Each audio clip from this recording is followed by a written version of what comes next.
Okay, this is the part where hush falls over the crowd.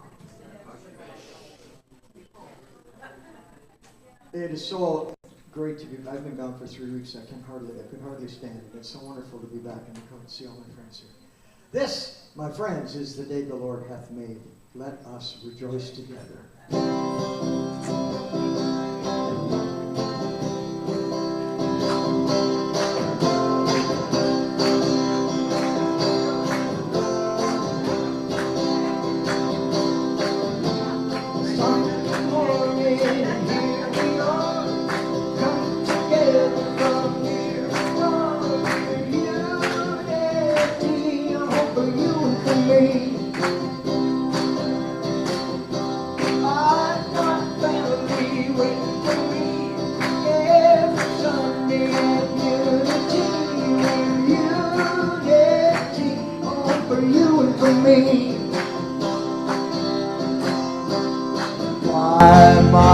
My, we're so happy it's Sunday. This is our very own Unity Day. We're here where we belong with all of our family. We're unity, a home for you and for me.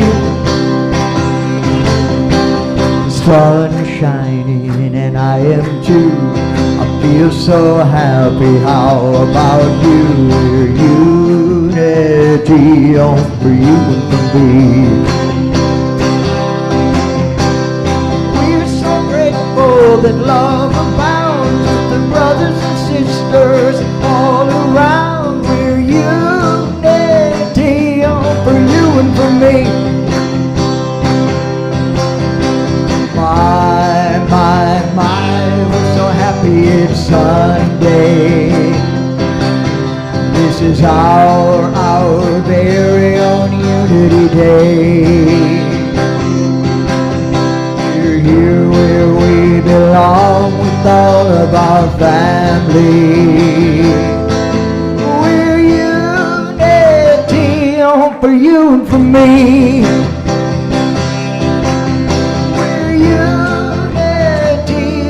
For you and for me.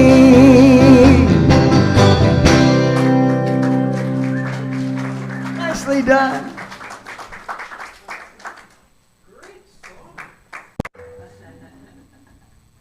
Well, good morning, everyone, and welcome home. Welcome to Unity of London. We welcome all our first-timers, anyone returning, our longtime members, and of course, all our friends that are on Zoom today.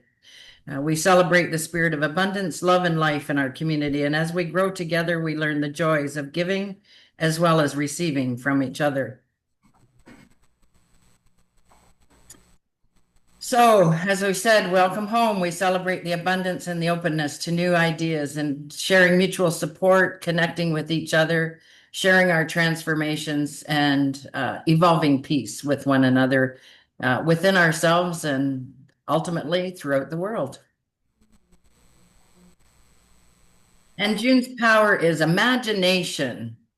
Imagination. And somebody came up with a great idea in their mind to write imagination the way they've written imagination. Our power of imagination is represented by the color of light blue or sky blue. The location is between your eyes. And the affirmation that goes along this month with that power of imagination is, I imagine good unfolding in every area of our life. So it's with our power of imagination that we can see a better way of living, a better way of doing things, a better life. Use your power of imagination.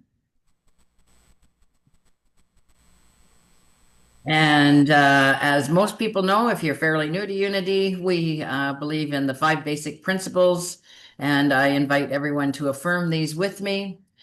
Principle number 1, God is all good and active everywhere in everything. Principle number 2, I am naturally good because God's divinity is within me and in everyone. Principle number 3, I create my experiences by what I choose to think and what I feel and I believe.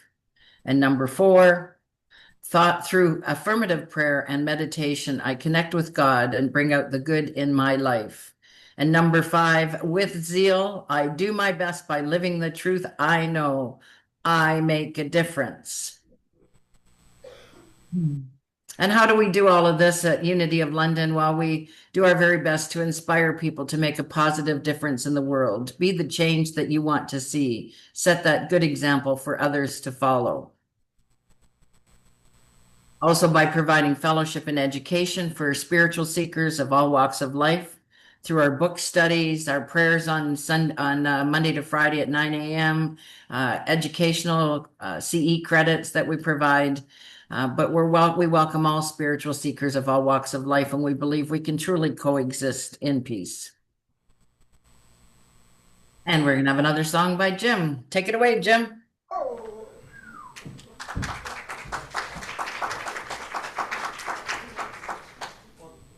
Thank you so very much. I wasn't kidding before. I really missed not being here the last 2 weeks. It's been 3 weeks since I've been on stage.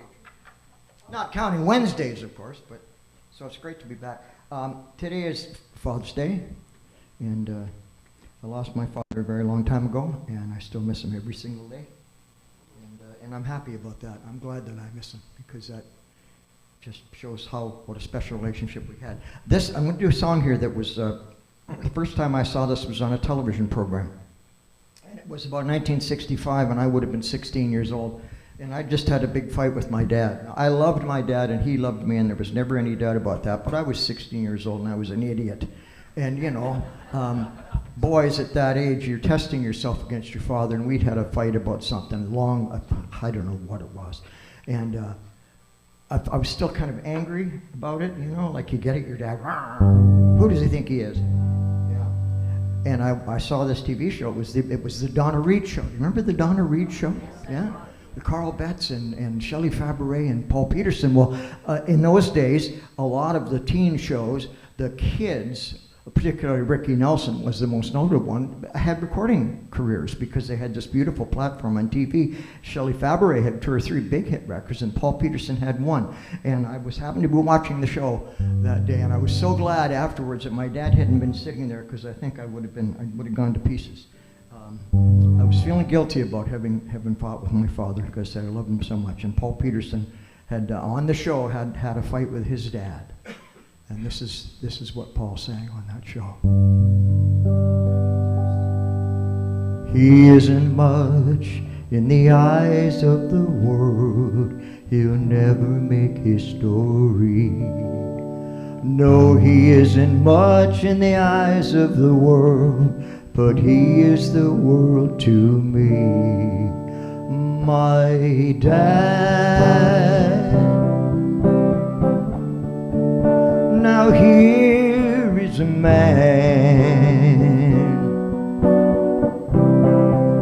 To me he is everything strong. No, he can't do wrong.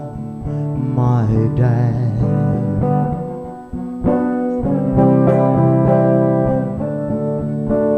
My dad,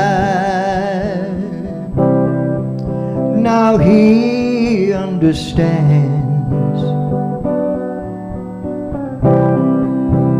when I bring him troubles to share. Oh, he's always there, my dad.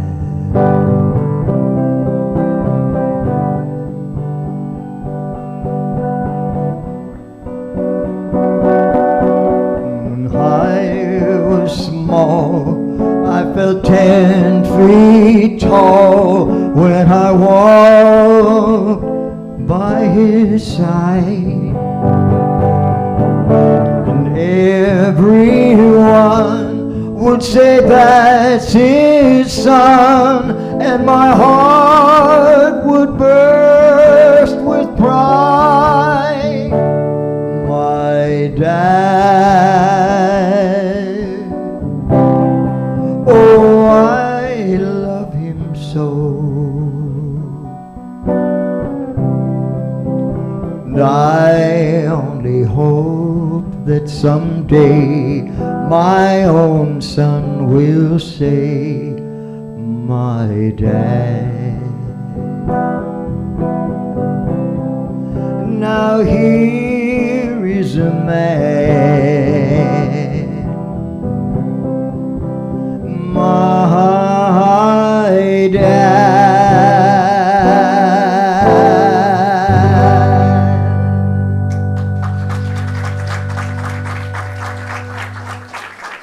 Thank you. Love you, Dad.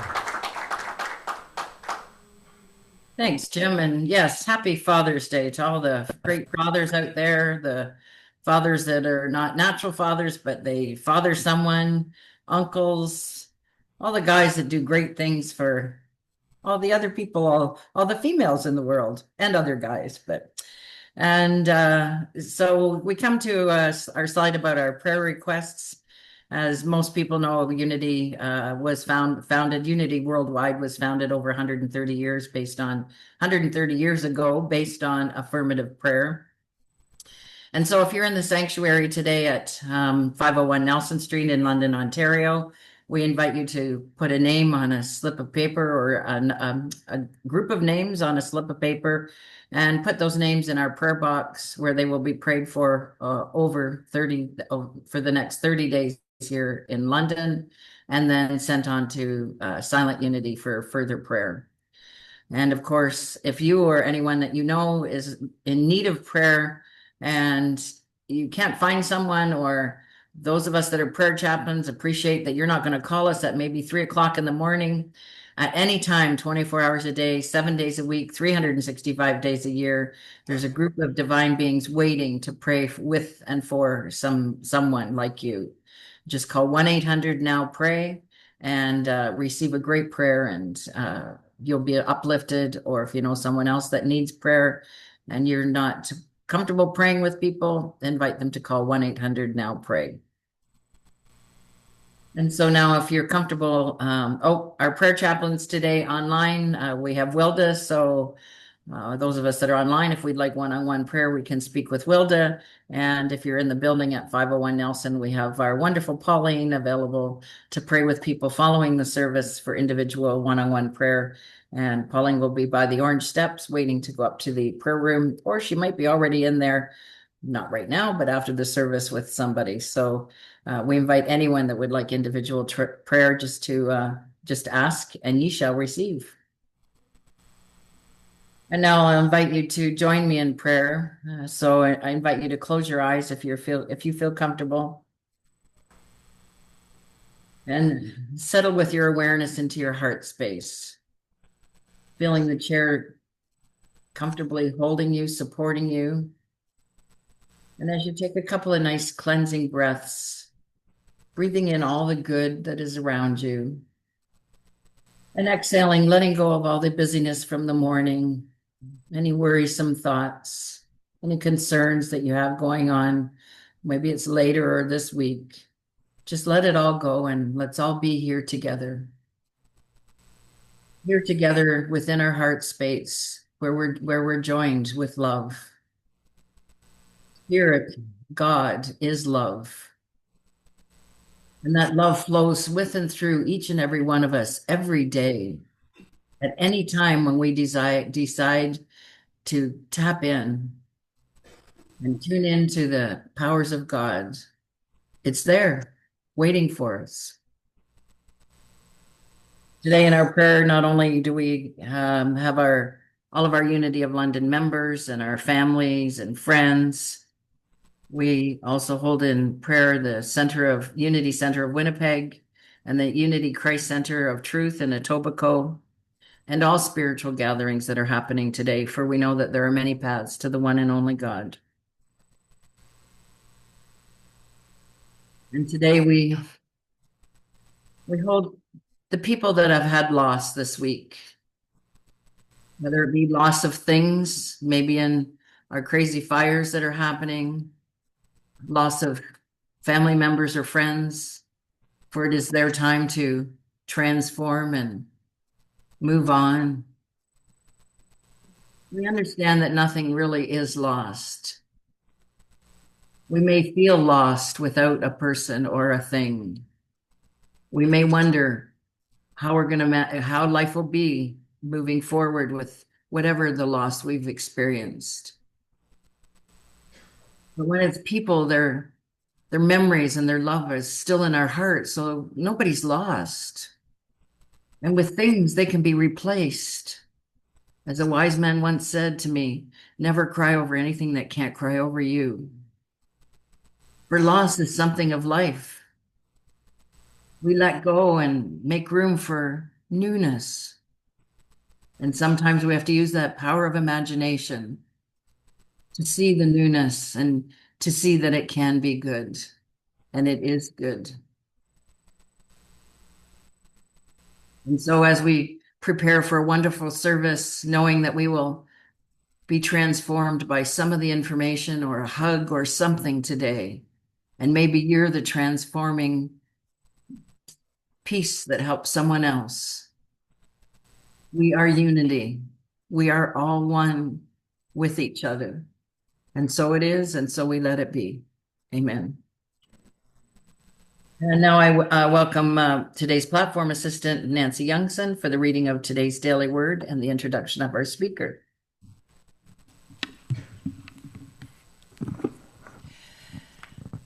Father's love.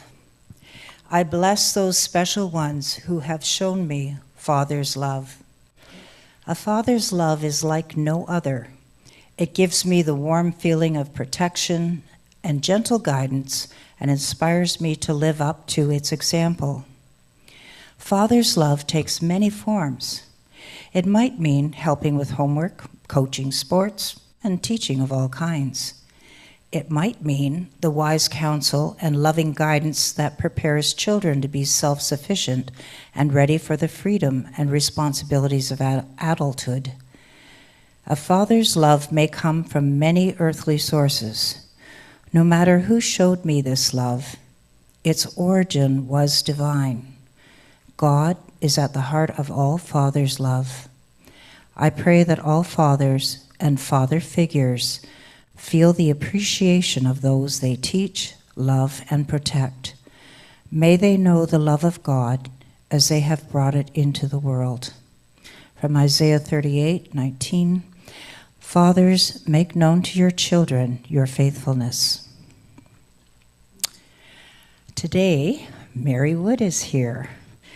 We welcome her back. She's one of our favorite speakers at Unity of London. Mary retired from full-time ministry in 2021 after serving in churches in Fort Wayne, Indiana, and Mississauga, Ontario. She is active in the Canadian Stuttering Association and also volunteers in the prison system. With her message today, intriguing title, Patience and the Altitude of Our Attitude. Please join me in welcoming Mary Wood.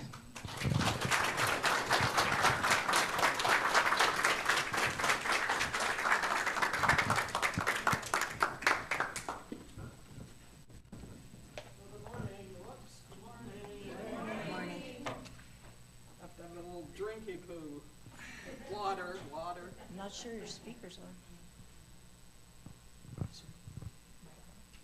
I don't think my mic's on. No.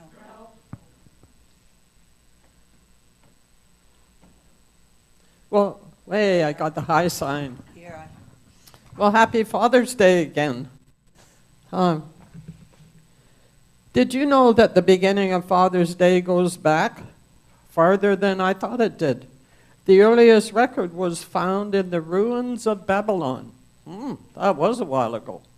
A young boy named El Masu carved a Father's Day blessing on a card made out of clay nearly 4,000 years ago. Whoa. So, and now there are about 95 million cards sent.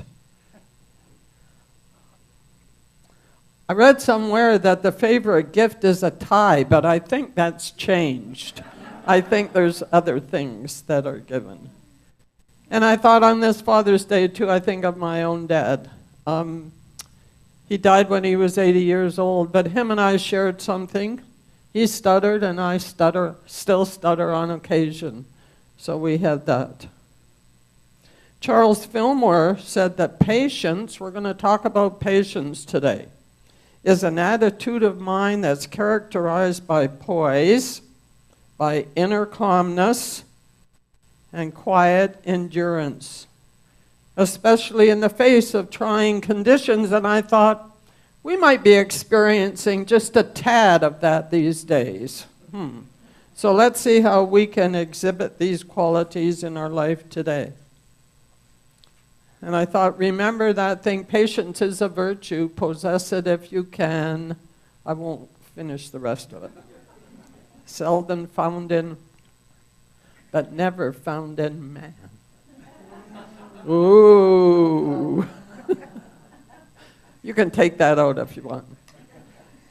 Here's a little story. A martial arts student went to his master teacher and said earnestly, I am devoted to learning your art form. How long will it take for me to attain the highest degree black belt? And the teacher replied, 10 years. Well, impatiently the student answered, but I want to master it faster than that. I'll work very hard. I'll practice every day, 10 or more hours if I have to. How long will it take then? The teacher thought for a moment and then said, in that case, it will take 20 years.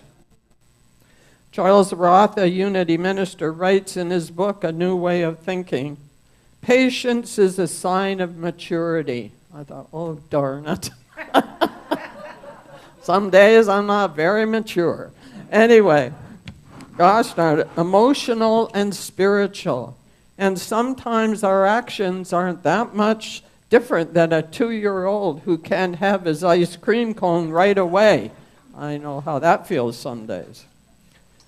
Well, the process of learning something or moving our life in a different direction requires time, discipline, and most importantly of all, patience. When Dennis Merritt Jones, author, and I brought the book today. It's called The Art of Uncertainty. Dennis Merritt Jones is a CSL, Center for Spiritual Living minister, and he's got several good books.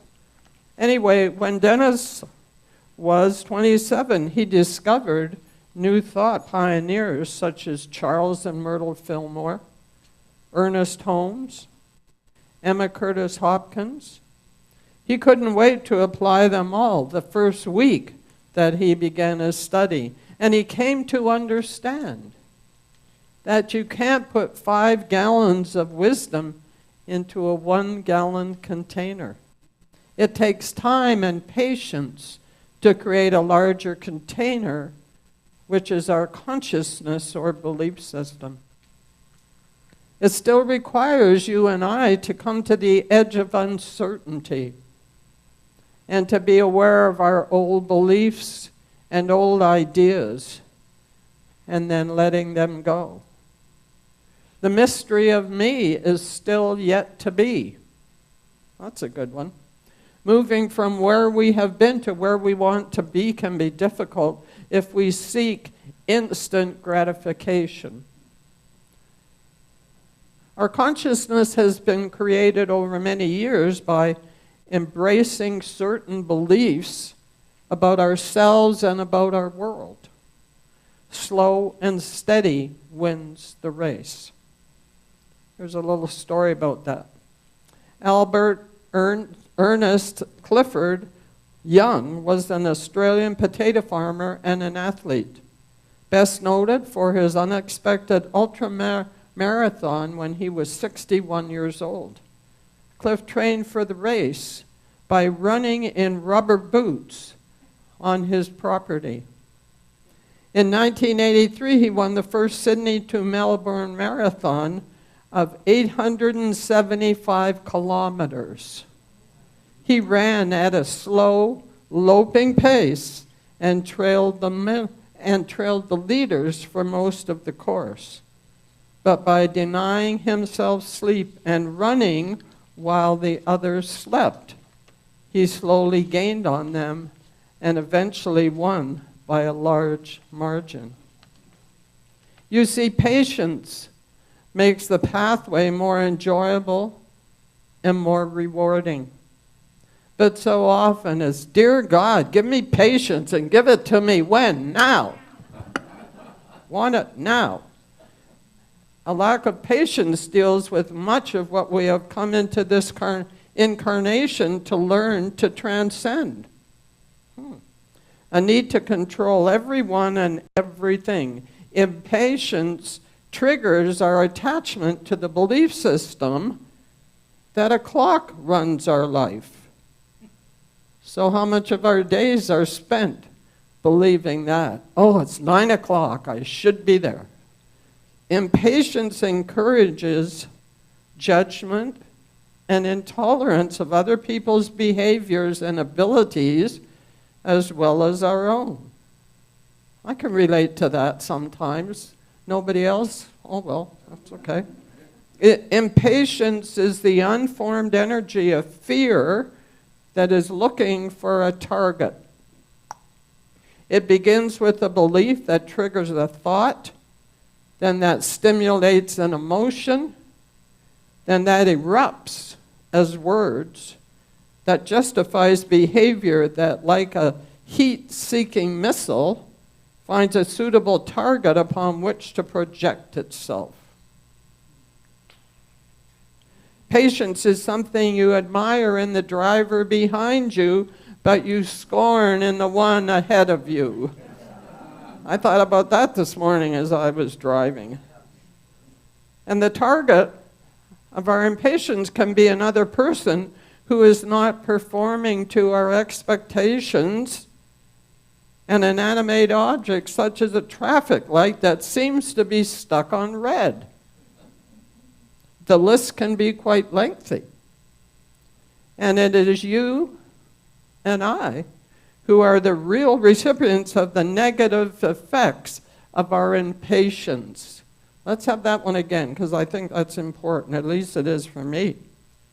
The target. And it is you and I who are the real recipients of the negative effects of our impatience. We suffer from the stress and from the toxins that get dumped into our body. Worse yet are the times we become impatient with our own bodies when they don't work as efficiently as they want them to. And as we get older, do we have that now and then? Just we beat ourselves up? Or we simply are having what they might call a bad hair day. If you've got hair. I couldn't resist that. Sorry. Ralph Waldo Emerson wrote, "Adopt the pace of nature. Her secret is impatience."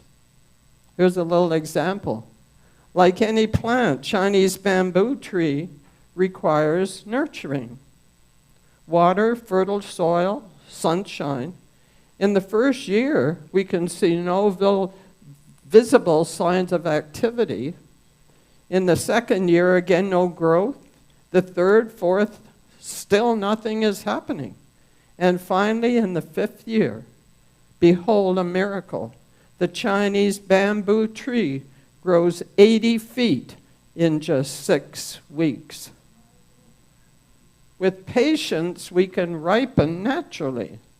Learning to pace ourselves and understanding the growth of any kind needs a cycle of the seasons, some light and some dark.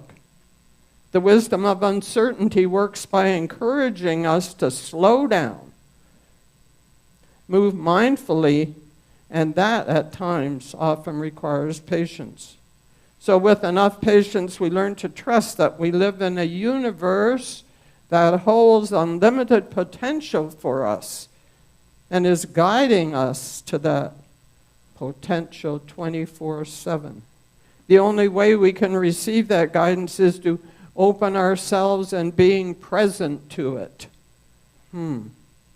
Being present in the moment, and then listening to infinite intelligence. The same intelligence, this is awesome, the same intelligence that gives birth to new stars, to planets, to galaxies, to babies, and to roses. As we are consciously present in every moment, life invites us to learn something new. Then we step out of the box of the unknown and into the mystery of the uncertainty. The old quote, yard by yard, life is hard, but inch by inch, life is what? A cinch. Patience is far more than a virtue. It is a way of life. And it's not the speed or the intensity by which we approach our goals, but it's about our commitment to be consistent, persistent, and patient. When we do what is ours to do in the moment, then the next moment seems to take care of itself.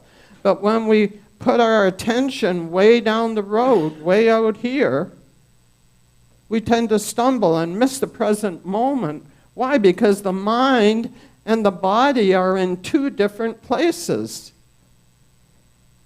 In ancient biblical days, people strapped small clay lamps on their feet at night to light the way.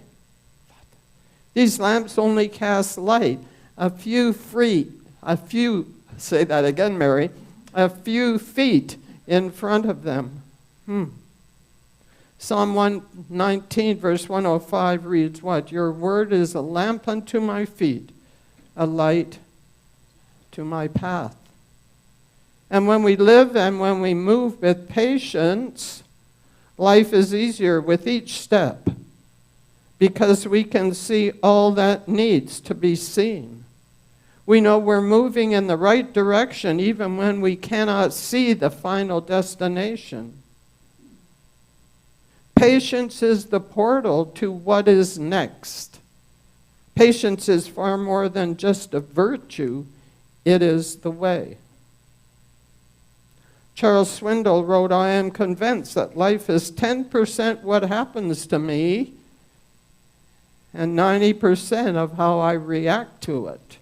Can anyone besides me relate to that?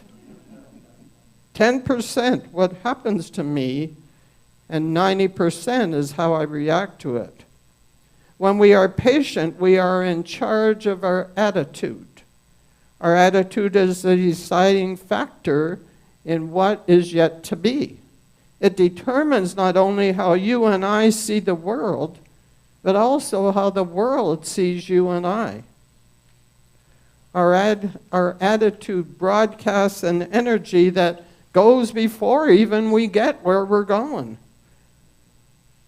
Announces our coming on our face, our body language, our actions. Emerson said, who you are speaks so loudly, I can't hear what you're saying. I love that. As within, so without. As above, so below. A healthy attitude about life and ourselves creates healthy relationships and a healthy body. And the good news that even the slightest shift in our attitude can alter the entire course of our life in significant ways. We are always forecasting our own future. I think we should have that on a t-shirt. I am always forecasting my own future. It's been said that all people are mystics. They fall into two categories. Maybe you know this. A pessimistic or an optimistic. It's a rather silly play on words, but I'm sure that you get the point, just as I did. The law of attraction assures us that we are predicting our future based upon where we are putting our attention. When we have a well-balanced attitude, we know that a whole and happy life is not free of obstacles, but very often comes with an abundance of obstacles. But we also know that the obstacles can be seen as the perfect stepping stones that lead us to higher ground. There's a Taoist story of an old an old farmer who had worked his crops for many years. One day his horse ran away, and appearing the news, the neighbors came to visit. "Such bad luck," they said sympathetically. "Maybe," the farmer replied. The next morning, the horse returned, bringing with it 3 other wild horses. "How wonderful," the neighbors exclaimed. "Maybe," replied the old man. The following day, his son tried to ride one of the untamed horses, was thrown and broke his leg. The neighbors came again to offer their sympathy on his misfortune. And what did he say? "Maybe." The day after, though, military officials came to the village to draft young men into the army. Seeing that his son's leg was broken, they passed him by. The neighbors congratulated the farmer on how well things had turned out. "Maybe," said the farmer. What allows us to live in the mystery and to love it is the attitude that we choose to bring to life. Jones writes, "As I sat preparing to go into meditation, I gazed out the window of my hotel room on the 28th floor in Las Vegas. Suddenly, a man appeared right in front of me on a scaffold. He began washing the windows and happily singing what sounded a lot like 'What a Wonderful World' at the top of his lungs as he listened to his iPod. My initial reaction was, 'Oh, great. I can't meditate with this guy just hanging there singing like the leader of a Las Vegas karaoke band, looking right at me as if I was his audience.' But then I noticed that the window was so darkly tinted that he couldn't see me at all. He wasn't putting on a show for me. He was genuinely happy doing his job. That was when I realized that my master teacher for the day had just descended from above and was dangling right in front of me as if sent directly by God, giving me a personal concert, 28 stories off the ground in 105-degree heat in Las Vegas. See, the altitude of our attitude in that case had been played out in literal detail. Happiness is not based on what's going on out here, but what is it based on? Come on, guys. What's going on in here and in here? We've been taught that happiness happens when everything is as it should be. That happiness happens through us when we consciously make space for it to do so. Wherever we go, there we are. So choose to make room to let happiness happen through you, regardless of where you are. Pause to consider that you and I have been given another precious day of life on this planet. This awareness alone will cause the altitude of your attitude to soar in a heartbeat. And so it is. Amen. And now I'd like to do a short meditation on peace. I just got this as I was driving here today, because I don't know about you, but what I see and what I hear these days, I think, my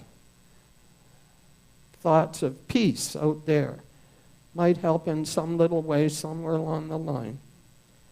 So let's just take a moment to close our eyes. And for me, the word peace stands, perceive everyone as Christ everywhere. Perceive everyone as Christ everywhere. And so let us hold those words in our hearts and our minds as we step away from this lesson today, as we step out into the world.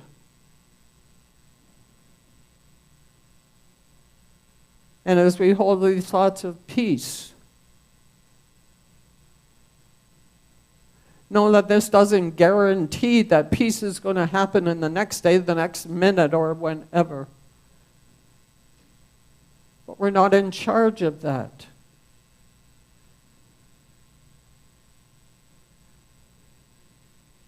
We are in charge. We are here to celebrate peace and to share that with everyone that we meet, whether it's through our emails, through our telephone calls, through our conversations. Let's keep in our minds peace. Perceive everyone as Christ everywhere.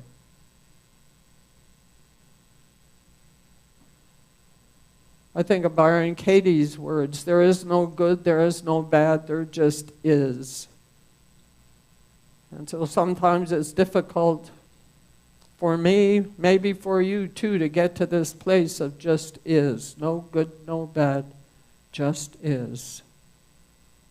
But in that just is place is the peace that passes understanding. And so let us hold this in our hearts and our minds as we spend a few minutes in the silence, in the presence of God, in the silence.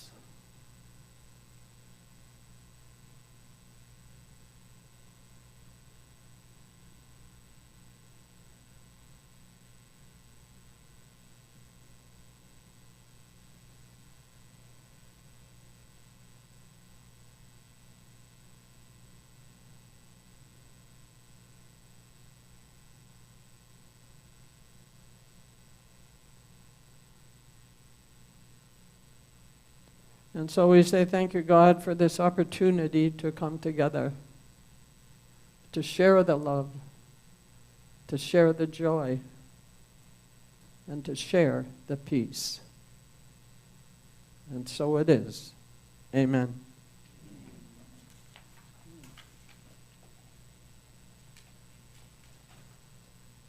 Well, thank you so much, Rev Mary, for...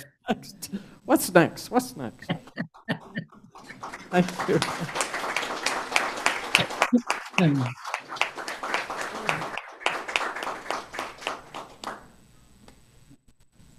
What's next is I get to say thank you.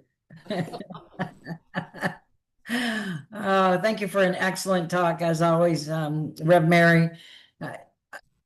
Simple yet deep, and just a great reminder that without patience, we won't have peace. But with patience, we can have peace. And I especially liked your idea. It reminds me of when we used to talk often about to see the face of God in everyone that we meet, to imagine everyone is Christ everywhere at all times. And that helps us to find more patience and create more patience. So as always, we're so grateful that you come and share your wisdom with us. And I believe we're going to be grateful as well that Jim Chapman's going to share another song with us. Take it away, Jim. Don't be so sure now. Two quick things. One, the simple yet deep. I read a book many years ago, and by a gentleman whose name escapes me. And the book wasn't all that good, but it was interesting in that his approach to life was simple yet deep. That if you want to live a meaningful life and a fulfilling life, then you should strive to be simple but deep. And I mentioned it to Carl and to my wife. She said, "What are you reading?" And I remember this vividly, sitting in the living room. "What are you reading?" "Oh, I'm reading this book, and it's by so-and-so." So what's it all about? And I said, "Well, it prescribes that if you want to be happy in your life, you should strive to be both simple, a simple life, and deep." And she said, "Well, you got the first part right." Now, when I was 4 years old, yes, 4 years old, I almost died. I was choked on a hard candy. And I was sitting in the kitchen. At the kitchen, we had a little counter in our kitchen, and I remember sitting there, and I shouldn't have had this candy. I snuck it from somewhere, and I swallowed it accidentally, and I was choking, and I was too little to really understand what was going on. I couldn't say anything. Mom and Dad were in the living room, and there was a pot there on the counter. And I picked the pot up, and I don't know whether I was trying to signal anybody or whether I was just, and I'm pounding on the counter with this pot, and my dad came running through the door because it obviously sounded like something serious was going on. And he took one look at me, figured out what was happening, and picked me up. And I was just a little kid. He picked me up and had like one hand on my chest and one hand on my back and kind of went boom like this, sideways, and coughed the candy up. And that was the first time. And it's interesting, isn't it, the memories that stick with us in our lives at moments like that. That's the first time I really was conscious of the physical power of my father, the power he had in his hands. He saved my life with his hands. And I heard this song many years later, and I thought of that day and I thought of my dad.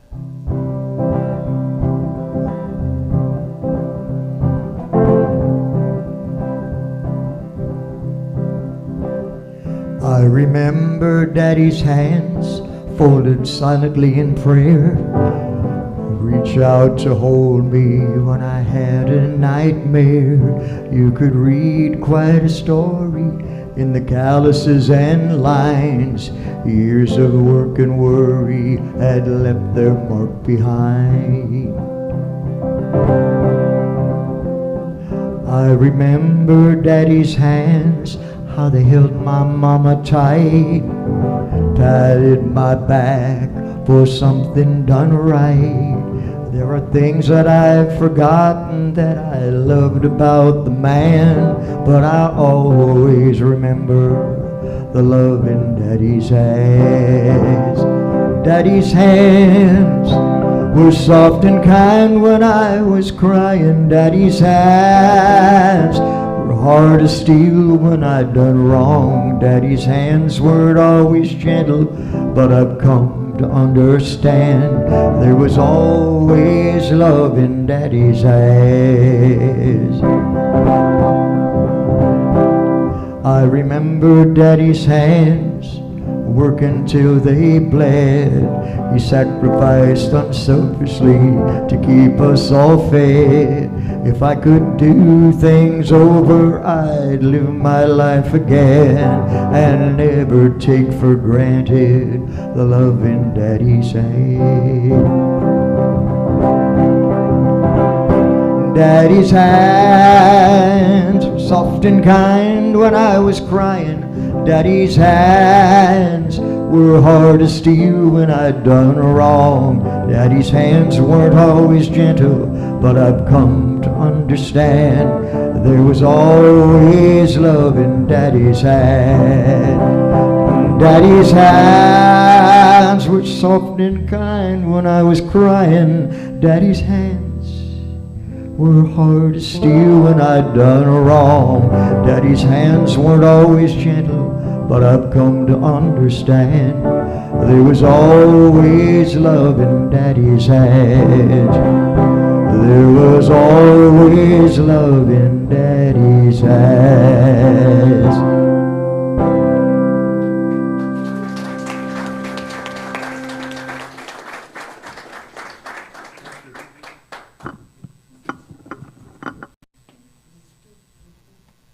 Thank you so much, Jim. And now we come to the time where we show our gratitude, and we thank everyone for the sharing of your during this last week and the week coming, the sharing of your talent, your time, and your treasures with us at Unity of London. That's what keeps us thriving, and that's what keeps our community spiritually uplifted and allow us to provide fellowship and education. So I believe there's a couple of people maybe doing a collection in the room at this time. And remember, you can always make your offering or do your tithe or send a gift by check, by MasterCard, Visa, or debit in our building. You can use the Tithely site, or you can simply e-transfer money to unityoflondon@hotmail.com. And when you do an e-transfer, please make sure that you put a note in as to what it's for, whether it's your gift, it's your tithe, or if it's for a class, or it's for something special, so that the people that keep track of where money comes and goes know where to slot that in, and we're grateful that we continue to receive prosperity on a weekly, daily basis.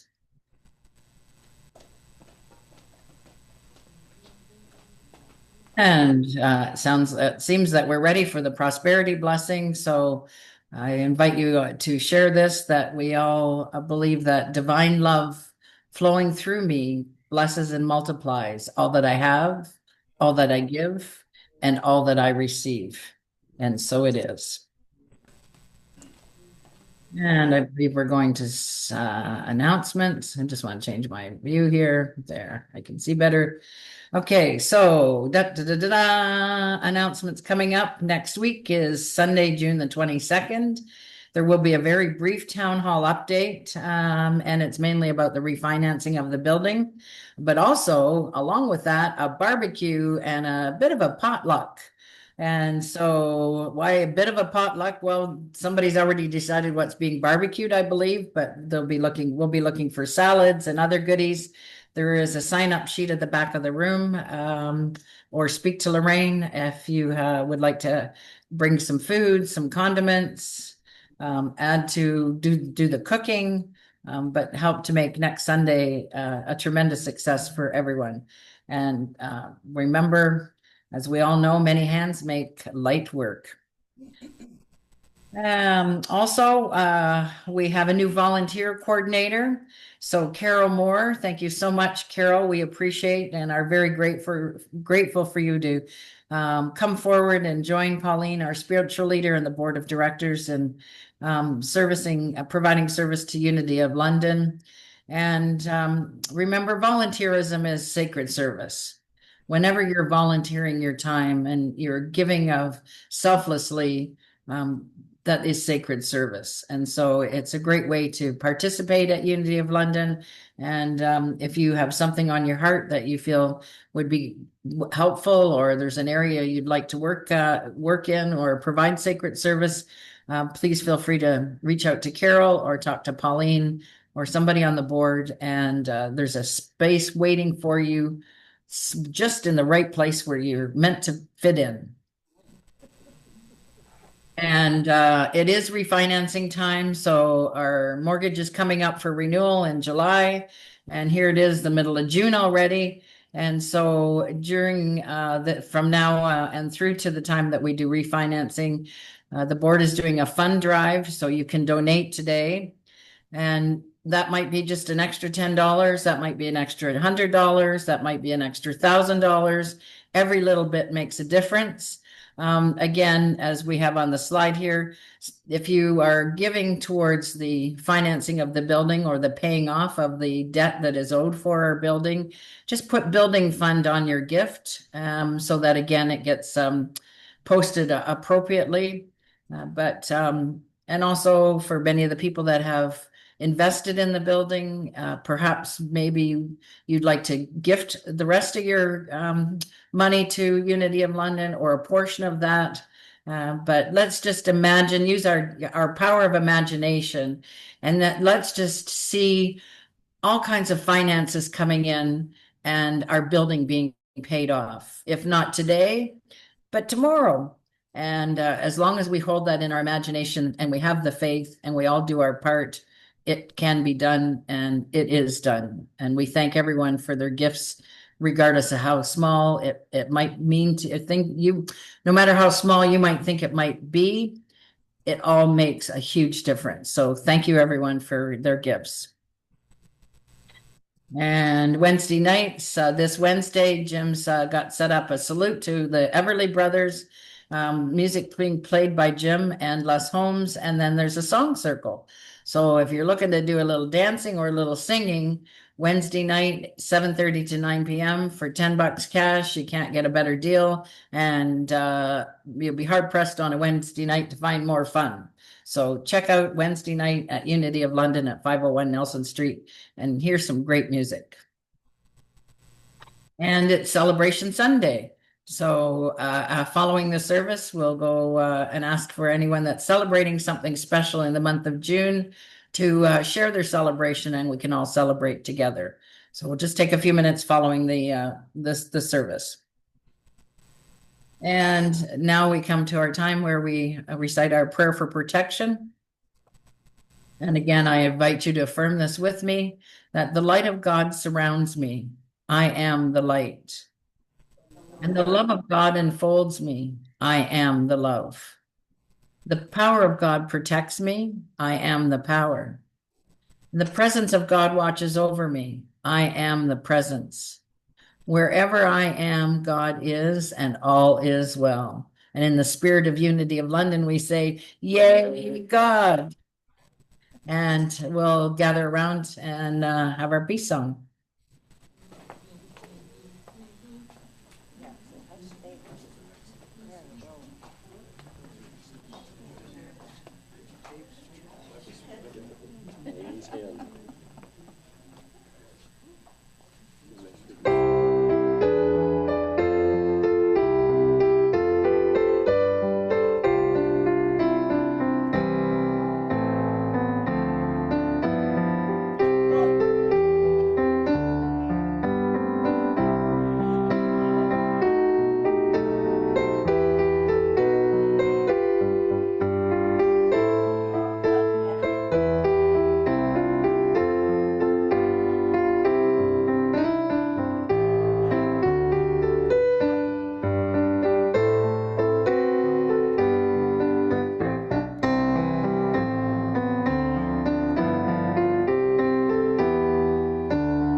So remember that peace comes when you have patience. Oh, that was a little bit of short celebration song. Oh, this is what the kids did today. They used their imagination. Let me show you what I made is a bunch of bugs, and they're hungry for curly fries.